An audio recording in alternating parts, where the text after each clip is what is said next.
আন্দোলনের মাধ্যমে আমরা দেশকে মুক্ত করেছি। আজ বিবারিয়া মুক্ত, সারা দেশ মুক্ত, সারা দেশের মানুষ মুক্ত। আল্লামা মুফতি আমিন রাহিমাহুল্লাহ যেদিন গৃহবন্দী হয়েছিলেন সেদিন থেকে আমরা বন্দী। আল্লামা মুফতি আমিন রাহিমাহুল্লাহ একটা গণ আন্দোলনের স্বপ্ন দেখতেন আর বলতেন ছাত্র জনতা কোনোদিন বিক্রি হবে না।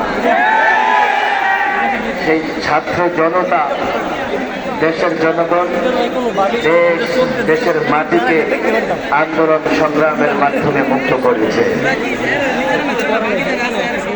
আমি মনে করি মুক্তির এই আন্দোলন, মুক্তির এই সংগ্রাম এটা সূচনা মাত্র। চূড়ান্ত মুক্ত আমরা সেদিনই হব যেদিন কোরআন সুন্নাহ ভিত্তিক রাষ্ট্র ব্যবস্থা কায়েম করতে পারব।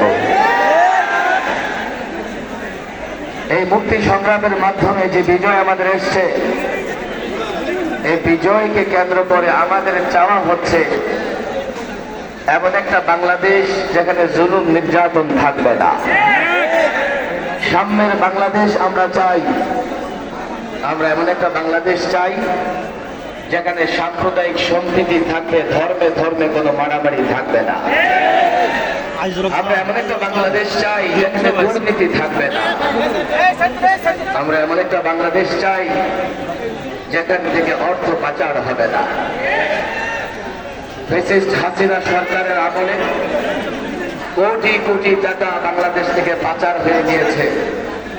আমরা চাই অন্তর্বর্তীকালীন সরকার এমন একটা পদক্ষেপ গ্রহণ করবেন বাংলাদেশ থেকে যারা অর্থ পাচার করেছে প্রত্যেকটা অর্থ পাচারকারীর জন্য বিচার হয়।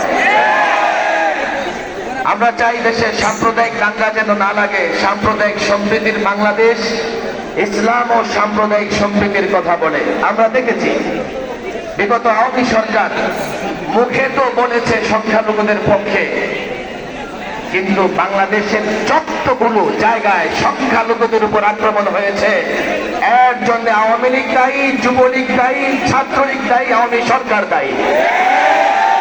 বাংলাদেশের তাওহীদি জনতা, আলেম ওলামা, ছাত্র জনতা, টুপি দাড়িওয়ালারা কখনো কোনো অমুসলিমদের উপাসনালয়ের আক্রমণ করেছে এর প্রমাণ আপনারা কোথাও দিতে পারবেন না। আমরা চাই 2001 থেকে অদ্যাবধি জুলুমের শিকার হয়ে যত রক্ত ঝরেছে, যত প্রাণ ঝরেছে, প্রত্যেকটা ফোঁটা রক্তের বিচার যেন বাংলাদেশের জমিনে হয়। পরিষ্কার বলি, ছাত্র জনতা, সিপাহী জনতার বিপ্লবের মাধ্যমে এখন যে বিজয় পেয়েছি, আমরা অন্তর্বর্তীকালীন সরকার গঠন করেছি। আমি সরকারকে বলবো, ভয় নেই, কোন ধরনের দ্বিধা নেই, সংকোচ নেই।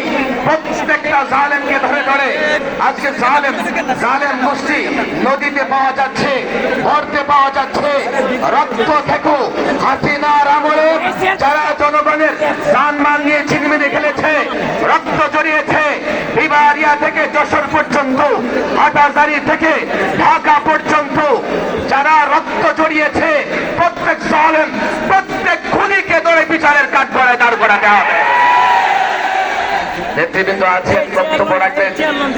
আমি বিবারিয়ার এই বিপ্লবী জনতাকে আহ্বান করতে চাই, আপনারা আবার নতুন করে মুফতি আমিন রাহিমাহুল্লাহর আদর্শ লালন করেন। এই ছাত্র জনতার মাধ্যমে আরেকটা বিপ্লব যখন হবে ইনশাআল্লাহ আমরা চূড়ান্তভাবে বিজয়ী হব। আল্লাহ তৌফিক দান করুন।